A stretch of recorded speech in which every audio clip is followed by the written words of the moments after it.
यही मांगे कि हम मीरा भाईंदर के आदिवासी, हम पर्यावरण प्रेमी है, हमारा शहर है, हमारे शहर के लिए मैंग्रोव और पेड़ बचाना हमारी मांग रहेंगी। और अगर खुद जो हम जिनको चुन के दे रहे शहर का विकास करने के लिए, वो शहर का विकास छोड़ के मैंग्रोव काट के अगर खुद का विकास कर रहे हैं। क्लब हे कुठे आहे? कांदळवाडामध्येच आहे. मीरा रोड वेस्टला पण आज मोठ्या प्रमाणात भरणी चालू आहे. तिथे पण मॅनग्रोवची कत्तल होते. पण प्रशासन करतंय काय? तहसीलदार याला अभय देत आहेत, कलेक्टर साहेब अभय देत आहेत, महापालिका अभय देत आहेत, आता पुलिस प्रशासन देखील अभय देते असं आम्हाला शंकाच आहे आमच्या मनामध्ये। ऐसे कर रहे हैं जो मुख्य आरोपी है उनको तो बाहर निकाल रहे हैं, और जो उसके रिलेटेड नहीं है गुनहगार उसको फंसा के चार्जशीट आगे भेजा जा रहा है। अभी तक कोई ये कार्रवाई ही नहीं हुई है। उनके पत्र पे दिया गया है कि ये हमसे गलती हुई है, नजरअंदाज से गलती हुई है, ऐसे उन्हें लिख के दिया है। ये पोलीस प्रशासन प्रशासकीय गुन्हेगारांवर जर लक्ष देत नसेल म्हणजे हे प्रशासन हे सुद्धा त्या गुन्हेगारांना सहकार्य करतात हे स्पष्टपणे दिसते आहे। मैंग्रोव्स बचाने के लिए तो हम मैंग्रोव्स बचाने के लिए यहाँ पे तमाम एकजुट हुए और हम चाहते हैं कि ज़्यादा से ज़्यादा लोग इसमें जुड़े।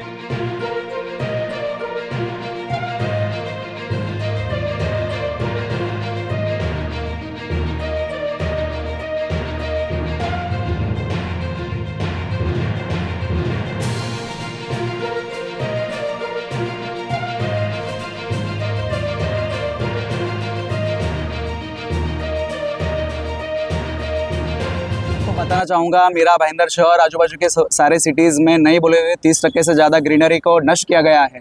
इस पे भी मीरा भाईंदर सिटी में 200 से ज़्यादा 1986 एनवायरमेंट प्रोटेक्शन एक्ट के अंदर 200 से ज़्यादा एफआईआर्स हुए। उस एफआईआर्स की ऐसी दशा है कि अभी तक किसी भी गुनहगार को शिक्षा नहीं मिली। उसका क्या कारण है? तो हमने देखा चार्जशीट मंगा के, तो चार्जशीट में ऐसे कर रहे हैं जो मुख्य आरोपी है उनको तो बाहर निकाल रहे हैं, और जो उसके रिलेटेड नहीं है गुनहगार उसको फंसा के चार्जशीट आगे भेजा जा रहा है। तो ये सारा जो दिक्कत है, ये मामला जो है हम डीसीपी साहब को, एडिशनल सीपी साहब को 3-3, 4-4 बार मिलकर उनको बताया, लेकिन अभी तक कोई भी कार्रवाई ही नहीं हुई है। उनके पत्र पर दिया गया है कि ये हमसे गलती हुई है, नज़रअंदाज से गलती हुई है, ऐसे उन्हें लिख के दिया है। ये पुलिस प्रशासन इस जांच करेगी तो हमारे पर्यावरण को कौन बचाएगा? तो ये प्रश्न लेके हम आज सीपी साहब के ऑफिस के बाहर हम बैठे हैं।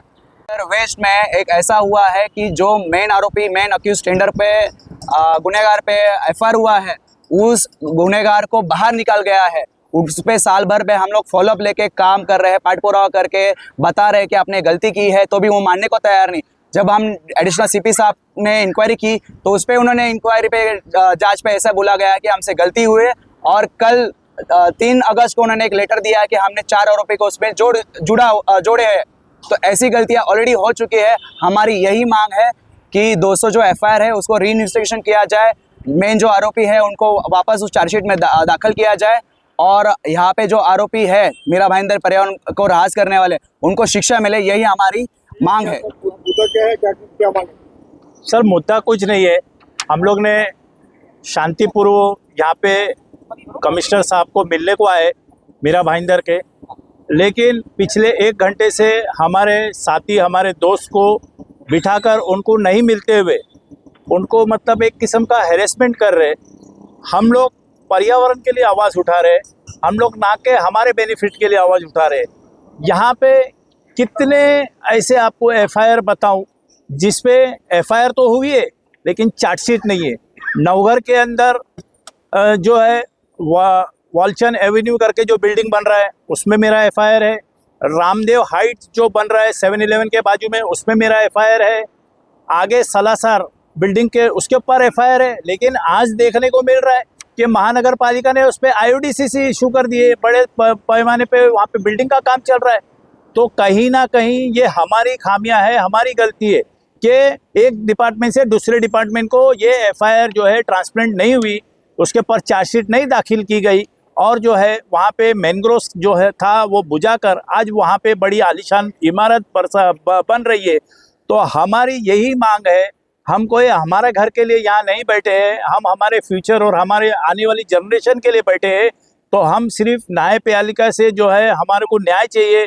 यहाँ पे जो हमारे मीरा भाईंदर के कमिश्नर साहब है वो एक न्यायाधीश है, तो हम चाहते हैं कि मैंग्रोव्स जो प्रोटेक्ट होना चाहिए, हाईकोर्ट का जो ऑर्डर है 87/2005 3246 2018 उसके तहत जो है कार्रवाई हो। तमाम यहाँ पे जो लोग हैं NGO के हैं, और हम कोई अपराधी नहीं है। पहली बात तो ये है, हमारे नाम पे कहीं पे भी कोई केस दर्ज नहीं है, ना ही खंडनी का ना ही किसी और का। लेकिन हम जो है प्रोटेस्ट करते हैं मैनग्रोव्स बचाने के लिए। तो हम मैनग्रोव्स बचाने के लिए यहाँ पे तमाम एकजुट हुए हैं और हम चाहते हैं कि ज़्यादा से ज़्यादा लोग इसमें जुड़े। अपने अपने विभाग अपने अपने शहर को मैनग्रोव्स बचाना चाहिए। बस मैं ये अपने 2 शब्द कह के समाप्त अनेक करतो। वर्षांपासून आपल्या 200हून अधिक FIR जर कांदोलनामध्ये होत असेल आणि प्रशासन जर प्रशासकीय गुन्हेगारांवर जर लक्ष देत नसेल, म्हणजे हे प्रशासन हे सुद्धा त्या गुन्हेगारांना सहकार्य करतात हे स्पष्टपणे दिसते. आता तासभर जर इथे आम्हाला बसवत असतील, तासभर इथे बसावं लागत असेल, एका कोणाचंही इथे कोणाचं एक स्वारस्य नाही या विषयामध्ये, कोणाचं एक काय बोलतात मलिन भावना नाही. इथे आमचं फक्त भविष्य आणि हा आमच्या घरासाठी नाही तर आमच्या अख्खं पूर्ण जे कांदलवन आहे तो सुद्धा आमचं घर आहे, तो आमच्या घराचा भाग आहे. तो भागाला आम्हाला वाचवायला आलो कारण आमचं भविष्याने ते बघितलं पाहिजे, त्या दृष्टी त्यात ते दिसलं पाहिजे त्यांना काय आहे तिकडे, कांदोलन काय असतं तिकडे, काय होतं, काय पर्यावरणासाठी काय त्याचा लाभ आहे ते वाचलं पाहिजे. आज त्या हेतून इथे आलेलो आहोत आणि त्यांनी जर कमिशन यायला देत नसेल हे स्पष्ट आहे की प्रशासनाच्या माणसांना वाचवत आहे. हमारे मीरा भाईंदर शहर के खुद आमदार मंत्री इको सेंसिटिव जोन जो होता है, पेड़ काट रहे हैं, मैंग्रोव्स काट रहे हैं और खुद के होटल्स क्लब बनाया जा रहा है. उसी के साथ साथ 200 से ज़्यादा कोकन विभाग में FIR दाखिल है, फिर भी उस पर जो कार्रवाई होनी चाहिए अभी तक हुई नहीं है. हमारी आज यही मांग है कि हम मीरा भाईंदर आदिवासी, हम पर्यावरण प्रेमी है, हमारा शहर है, हमारे शहर के लिए मैंग्रोव्स और पेड़ बचाना हमारी मांग रहेंगी.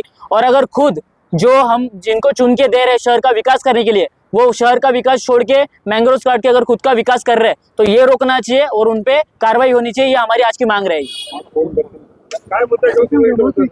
फक्त सर्वांनी सांगितल्याप्रमाणे पर्यावरणाचं संरक्षण झालं पाहिजे, मॅनग्रोव्हची कत्तली थांबली पाहिजे. म्हणूनच आज अर्षद दागे सारख्या अनेक इकडे जे मंडळी आहेत ते पर्यावरणासाठी संरक्षणासाठी काम करतायत. याचीच एक तक्रार म्हणून किंवा एक निवेदनासाठी वेळ मागितली आयुक्तांची. तासनतास जर आयुक्त साहेब जर बसून ठेवत असतील आणि या गुन्हेगारांना अभय देत असतील हे चुकीचं आहे. म्हणजे प्रशासन पण ह्याच्यात दोषित आहे, महापालिका तर दोषी आहेच पण प्रशासन देखील याच्यामध्ये दोषी असं आम्हाला दिसून येत आहे. आज मीरा भाईंदर शहरामध्ये सोडा की या कोकण पट्ट्यामध्ये कितीतरी पर्यावरणाचा ऱ्हास होतोय, मॅनग्रोव्हचा ऱ्हास होतोय आणि ते कत्तल करून विकासक मोठमोठी इमारतं बांधत आहेत, परंतु प्रशासनाला दिसत नाहीये. आता तुम्ही मीरारोडला बघत असाल तर 7 एप्रिल क्लब हे कुठे आहे, कांदळवनामध्येच आहे.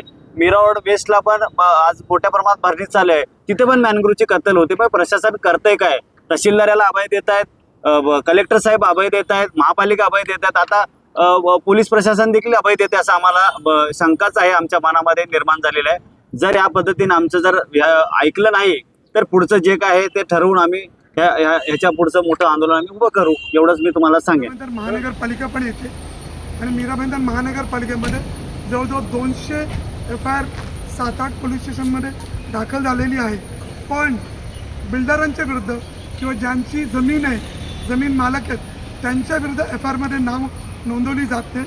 त्यांचे ट्रक ड्रायव्हर किंवा त्यांचे जे कोण लेबर असतात किंवा ट्रकवर बसलेला क्लीनर असतो त्याच्यावर अज्ञात म्हणून गुन्हा दाखल केली जाते. FIR नोंदवल्यानंतर इन्व्हेस्टिगेशन ऑफिसर ऐवजी कर्तव्य आहे की जागा कोणाची आहे, काय आहे, सातबारा काढून त्या जागेच्या मालकावर गुन्हा दाखल न करता ही लोक असे शॉर्टकट मार्ग काढतात. म्हणून आम्ही गेल्या आठवड्यापासून कमिशनर साहेबांना भेटण्याचा प्रयत्न केला. 3 तारखेला पोलीस आयुक्तालयामध्ये आम्ही आलो होतो. त्या दिवशी जॉईंट CP साहेबांना भेटून आज आम्ही एक छोटासा पीसफुल धरणा आयुक्तालयाच्या समोर देत आहोत. कारण या शहरामध्ये तिन्ही बाजूला अरबी समुद्र आहे, एक बाजूला संजय गांधी राष्ट्रीय उद्यान आहे. एवढं सुंदर शहर असताना आणि तिन्ही बाजूला महानगरपालिका आहे, वसई विरार महानगरपालिका, ठाणे महानगरपालिका आणि बृहन्मुंबई महानगरपालिका. मोठ्या प्रमाणामध्ये मॅनग्रोव्ज कापून कांदळवनाची नष्ट करून त्या ठिकाणी झोपडपट्टी किंवा विकासक बिल्डर बनवतात आणि महानगरपालिका त्यांना रिपेअर परमिशन किंवा IOD किंवा कमेन्समेंट सर्टिफिकेट देते, जेणेकरून बिल्डर त्या ठिकाणी बिल्डर बनतो. त्याला मुख्य दोषी कोण आहे? प्रशासन. मीरा भाईंदर महानगरपालिका पण आहे, रेव्हेन्यू पण आहे आणि पोलीस खाता पण आहे.